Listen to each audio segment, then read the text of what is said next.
কখনো ভেবেছেন যে মানুষগুলো আপনার সবচেয়ে কাছের সেই ঘরের লোকই যদি আপনার বিরুদ্ধে দাঁড়ায়? বাইরের শত্রুর সাথে লড়াই করা সহজ, কিন্তু নিজের ঘরের মানুষের শত্রুতা, সেটা হৃদয়ে সবচেয়ে বেশি আঘাত দেয়। তবু ভেঙে পড়লে চলবে না, কারণ বুদ্ধি আর ধৈর্য দিয়ে এই পরিস্থিতিও সামলানো যায়।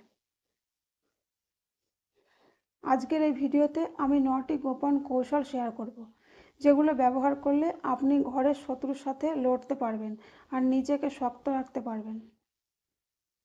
নাম্বার 1, চুপ থাকতে শিখুন। সব কথার উত্তর দেওয়া বুদ্ধিমানের কাজ নয়। নাম্বার 2, নিজেকে প্রমাণ করার চেষ্টা বন্ধ করুন। যে বুঝতে চায় না তাকে হাজার কথা বলে বোঝানো যায় না। নাম্বার 3, নিজের সম্মান রক্ষা করুন। অপমান সহ্য করা মানে নিজের মূল্য কমানো। নাম্বার 4, দূরত্ব তৈরি করুন। সব সম্পর্ক কাছ থেকে ভালো হয় না, কিছু সম্পর্ক দূর থেকেই ভালো থাকে। নাম্বার 5, নিজের উন্নতির দিকে মন দিন। সফলতা অনেক সময় সবচেয়ে বড় জবাব। নাম্বার 6, অতিরিক্ত বিশ্বাস করবেন না। সব কথা সবাইকে বলা ঠিক নয়। নাম্বার 7, মনকে শক্ত রাখুন। অন্যের আচরণ যেন আপনার শান্তি নষ্ট না করে।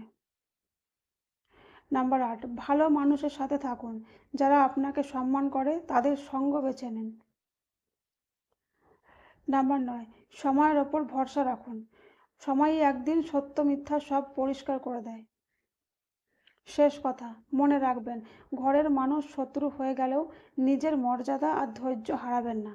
কারণ শক্ত মানুষরা কখনো প্রতিশোধে নয়, নিজের কাজ আর চরিত্র দিয়ে জবাব দেয়। আজকের এই 9টি কৌশল মেনে চলুন, তাহলে খুব সহজেই আপনি ঘরের শত্রুর সাথে লড়তে পারবেন। ভিডিওটি যদি ভালো লেগে থাকে অবশ্যই একটি লাইক করে যাবেন।